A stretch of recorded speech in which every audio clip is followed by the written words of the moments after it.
Sofia never imagined that afternoon would change everything. As a devoted missionary, her days were filled only with prayer and service. Relationships, that had never even crossed her mind. When she visited the home of Pastor Daniel, a widower struggling alone to care for his 7-year-old son Miguel, she found the autistic boy in complete meltdown. He was screaming, rocking his body violently. Daniel stood frozen in the doorway, not knowing what to do. Without hesitation, Sofia knelt beside Miguel. Her voice was gentle, almost a whisper. "Father, calm this little heart." And then the impossible happened. Miguel, who had never spoken a single word in his entire life, opened his lips and whispered, "Amen." Daniel felt his knees weaken. Tears streamed down his face as he watched from the doorway. And in that moment, as clear as an audible voice, he felt God speak to his heart. "She is the answer to your prayers."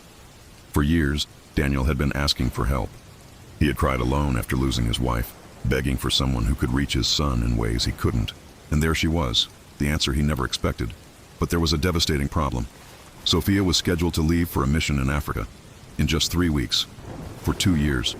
In the weeks that followed, Daniel and Sofia spent more and more time together. Miguel transformed in her presence, speaking simple words, smiling, sleeping peacefully. And Daniel, he was falling in love. But how could he ask her to stay? How could he interfere with God's calling on her life? One night, 2 days before her departure, Sofia confessed through tears, "I don't understand, Daniel. For the first time in my life, my heart is divided. I've always known exactly what God wanted from me. But now," Daniel held her hands, "maybe God is teaching us something about his timing. Maybe you need to go, and I need to trust. Or maybe..." On the morning of her departure, Sofia entered Miguel's room to say goodbye. The boy, with his big expressive eyes, held her face with both hands and said clearly, "Stay, please." They were the longest sentences he had ever spoken. Sofia looked at Daniel in the doorway. He was crying, but nodded. The choice was hers. It always would be. She closed her eyes and prayed silently, and she felt an inexplicable peace flood her heart, the same peace that had guided her for years. But this time the path was different. "I'm calling the mission organization," she said softly, "because I believe God brought me here for a different mission, one that starts at home." 6 months later, in the same place where Miguel spoke his first word, Daniel and Sofia got married.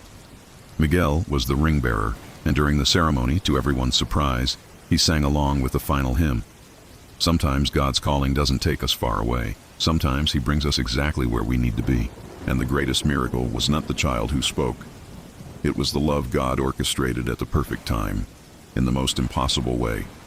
Because with God, the impossible always finds a way.